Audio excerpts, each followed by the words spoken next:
Ok, jóvenes, muy buenas tardes. Vamos a continuar con el ejercicio que teníamos pendiente del video anterior, donde quedó algo pendiente. Recordemos, así de forma de repaso, que vimos en el video anterior. Una de las primeras cosas fueron los comentarios. Comentamos lo que era las buenas prácticas en programación que nos permiten pues trabajar en equipos donde cualquiera de los miembros del equipo puede modificar los programas de otra persona en el caso pues de trabajar en un mismo proyecto, o en el caso de que el autor del programa originalmente pues ya no esté con el equipo o que simplemente esté atendiendo otro proyecto. En ese caso pues resulta que viene otro programador a modificar lo que otro hizo.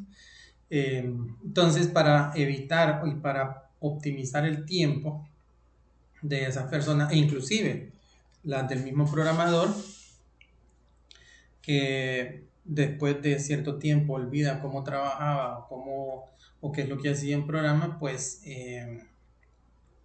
también le sirve de ayuda al mismo autor.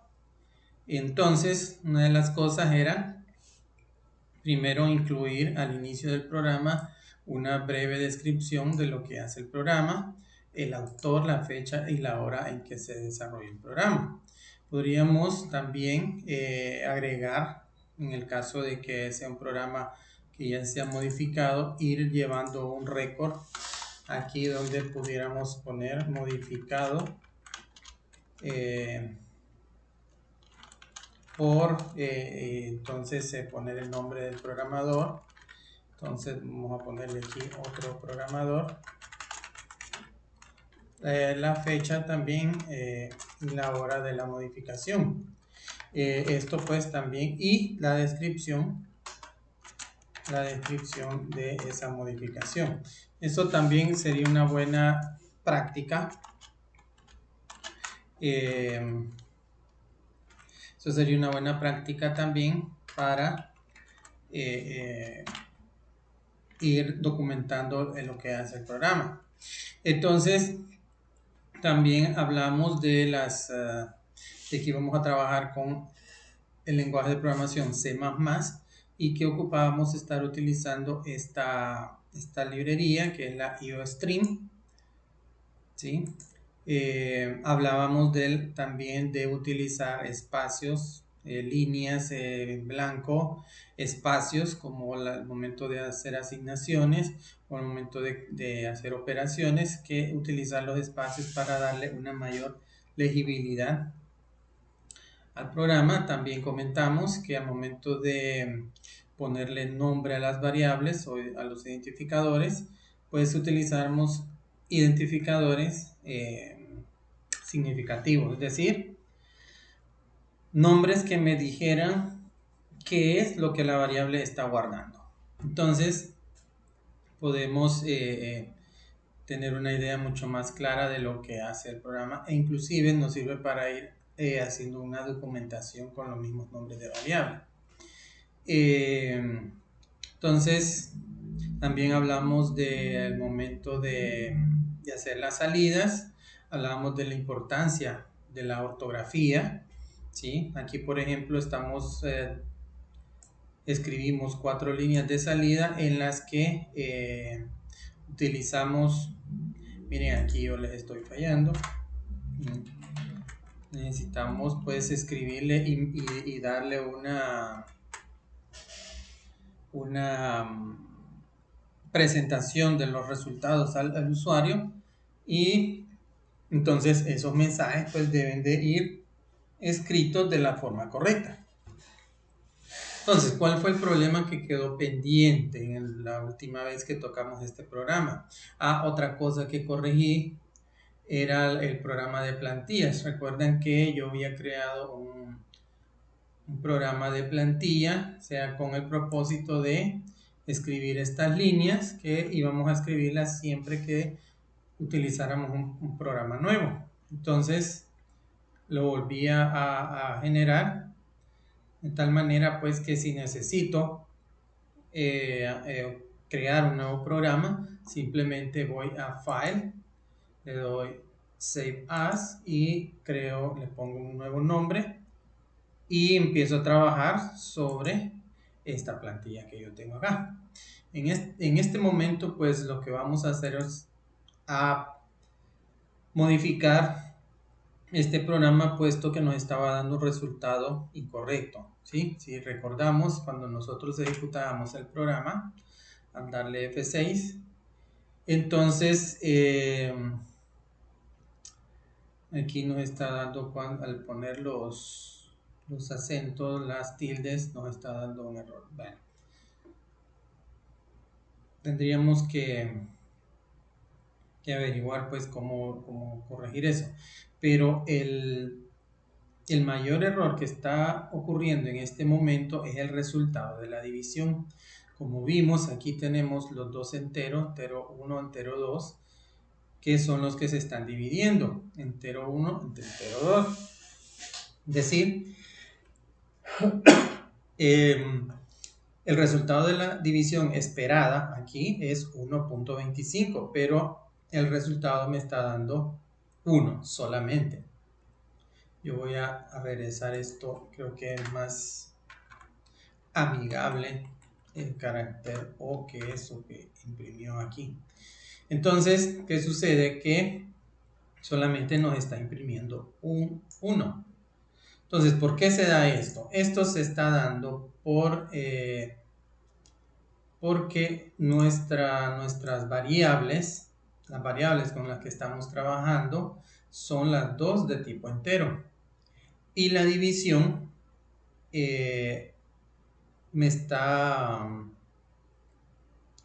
eso es lo que me está tomando, son dos valores enteros, entonces el resultado lo está tomando como entero, ¿sí? Entonces, tenemos también que división es un valor entero. Alguno podría decir, solo convirtamos división en un valor, en un campo de tipo decimal. Para convertir, o más bien para utilizar decimales o decirle al programa que una variable va a utilizar decimales, entonces necesitamos utilizar otro tipo de datos que no es int. Recordemos, int lo utilizamos para valores de tipo entero, es decir, que no tienen decimales. Lo utilizamos aquí al momento de definir las variables y lo utilizamos aquí al momento de definir los números que los estamos utilizando en este momento como constante. Cuando yo utilizo la instrucción const, estoy diciendo que estos identificadores van a tener estos valores de forma fija, en el programa. Es decir, yo no puedo tener aquí una operación que diga que entero 1 va a ser igual a, qué sé yo, a la suma de A más B, por ejemplo, de entero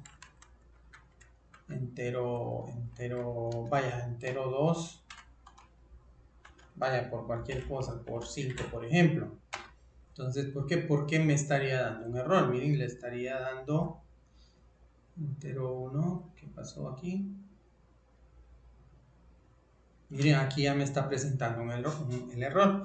Esto ya es una característica de lo que es el Visual Studio Code. Me está marcando esto que ustedes están viendo aquí, este subrayado, me está indicando que ahí hay un problema. Cuando yo me ubico ahí, el programa me muestra cuál es el problema. Me muestra la instrucción que he escrito y me dice, esta expresión debe ser a un valor modificable, es decir, entero 1 no puede ser modificado. Si yo le doy F6 y aún a pesar de eso yo le doy F6, entonces miren, me está diciendo acá, bueno, entre otras cosas,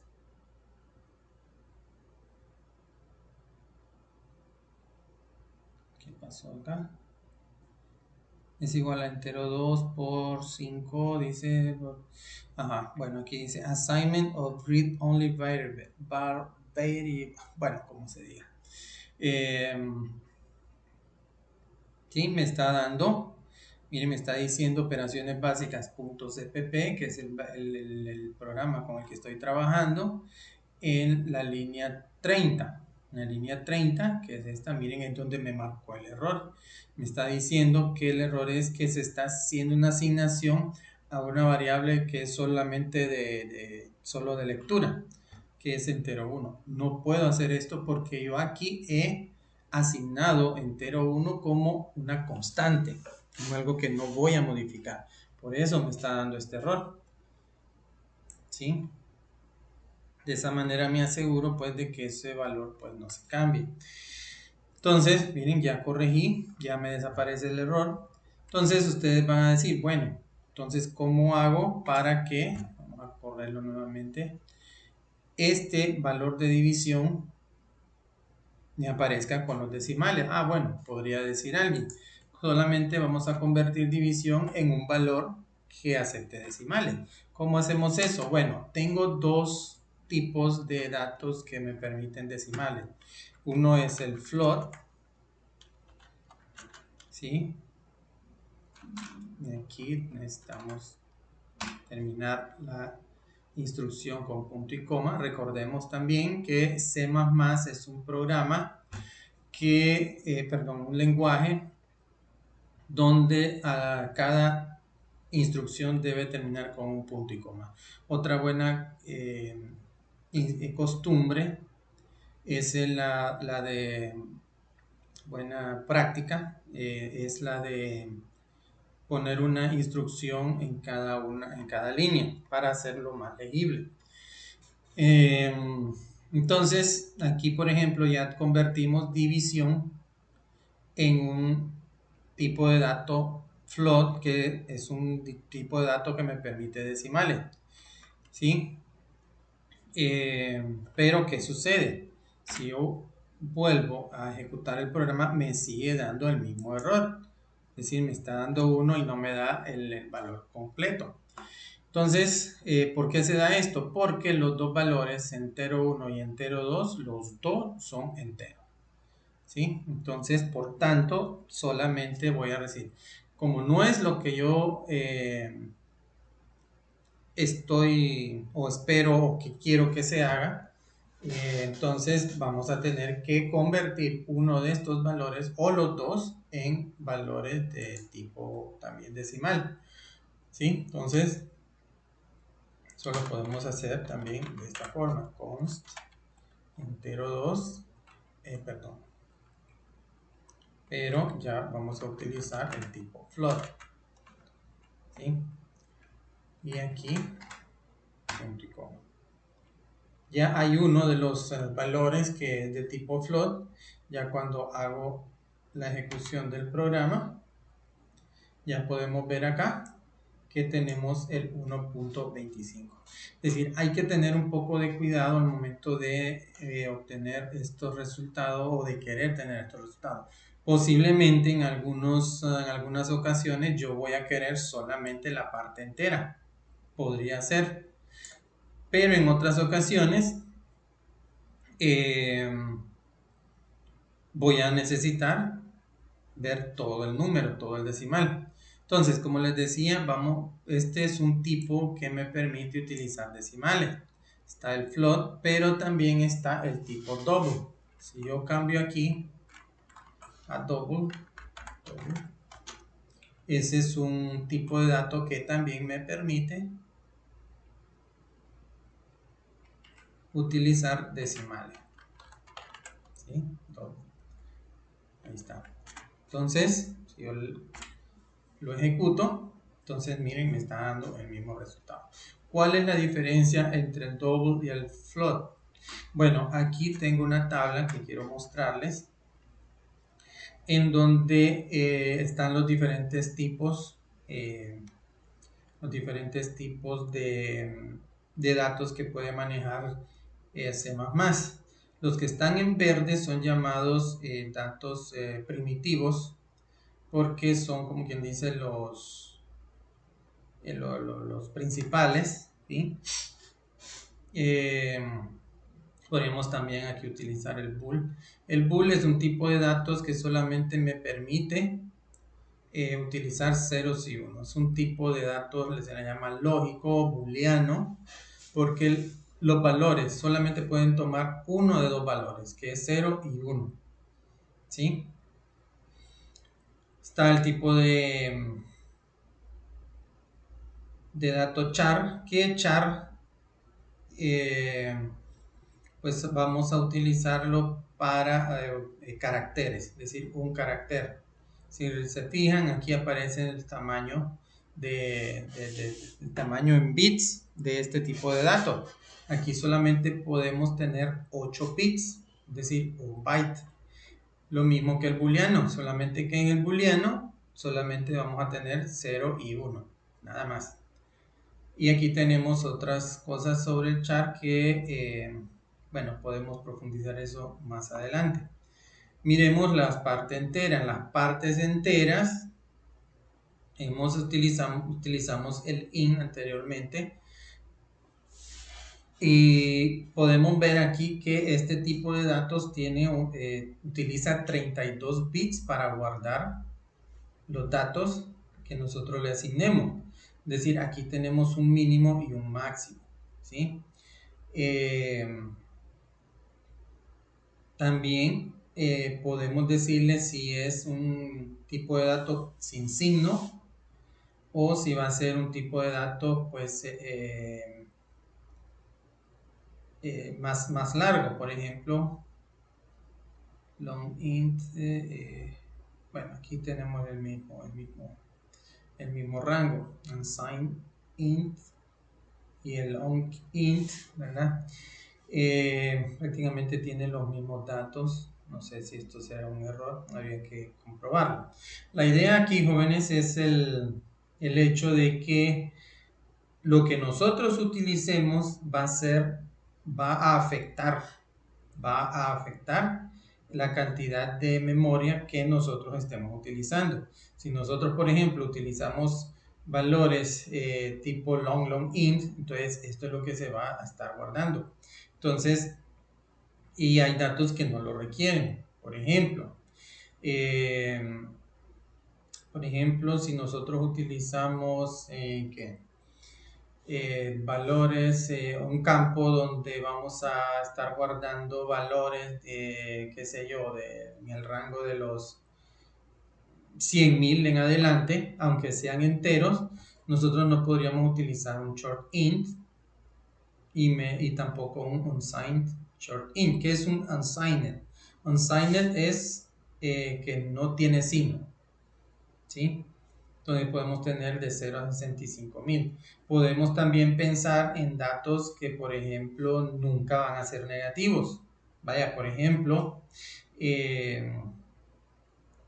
las notas. Si voy a utilizar un campo donde voy a guardar las notas de una materia en la universidad, lo más que vamos a utilizar es utilizar valores entre 0 y 100. No necesitamos ni siquiera los negativos. Entonces, lo más correcto en esos casos es que nosotros podamos utilizar un valor entero que no, perdón, que no utilice decimales. Podríamos utilizar si solamente utilizamos entero, el unsigned short int. Es decir, es un tipo de datos que solamente me permite enteros y solamente de negativo. Esto me va a ayudar también para hacer validaciones del tipo de dato que estemos ingresando.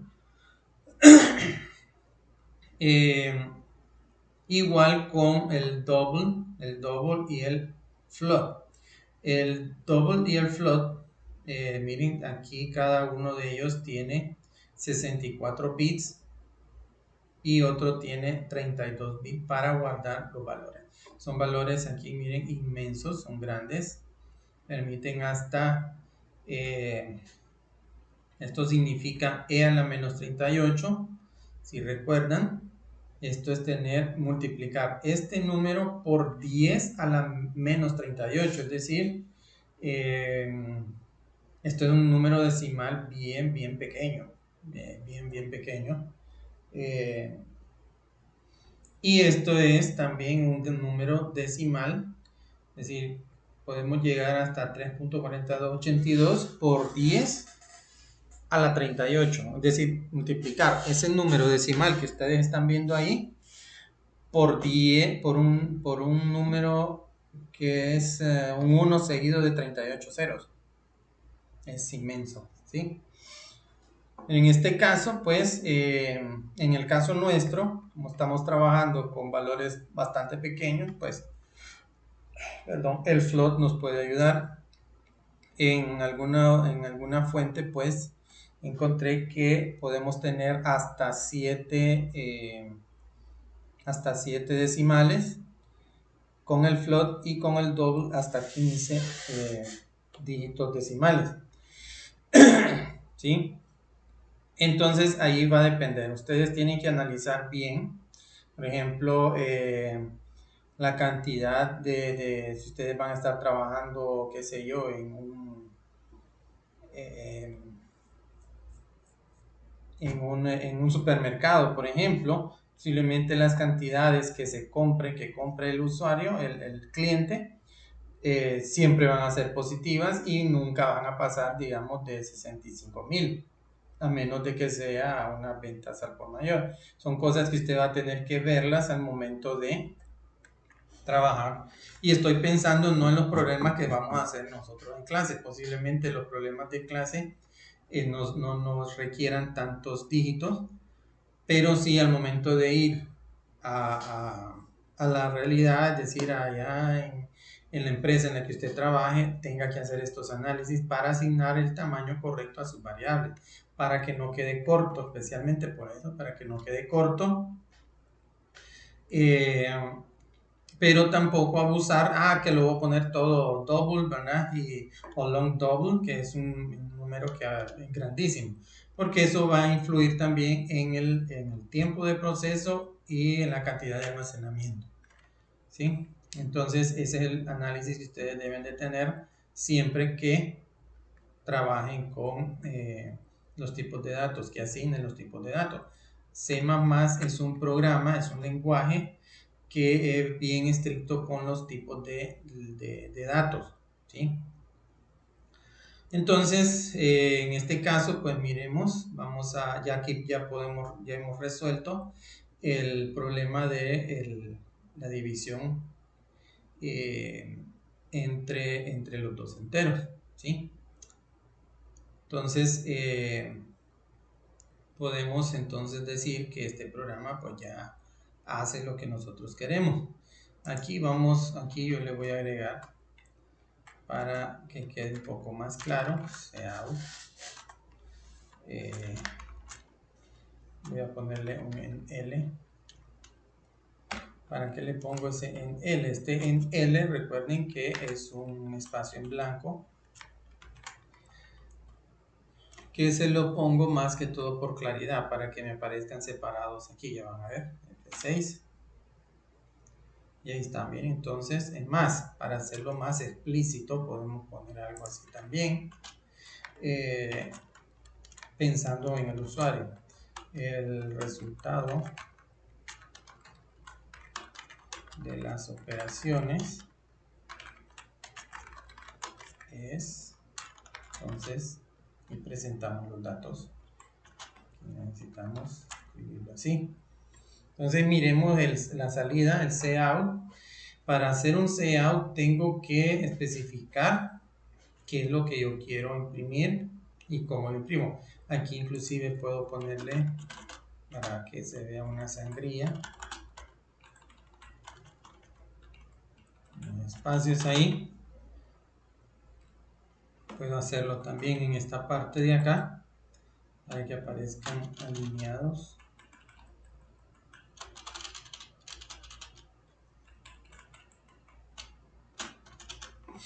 De esta manera.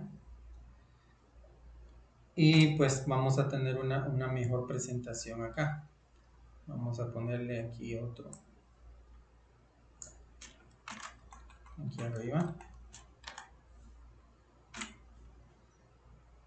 y ahí está. El resultado de las operaciones es la suma 9 resta 1, multiplicación 20 y división 1.25. En este caso, pues nosotros ya podríamos decir que nuestro programa está correcto, Ya sabemos cuáles son las 4 operaciones básicas que nosotros podemos hacer.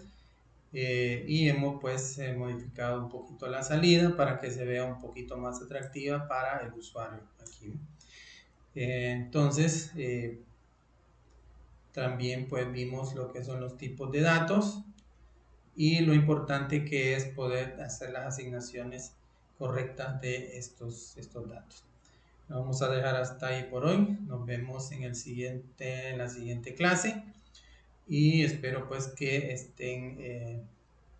estas clases sean de provecho y que las puedan sacarle el mejor aprendizaje posible. Nos estamos viendo, jóvenes. Hasta luego.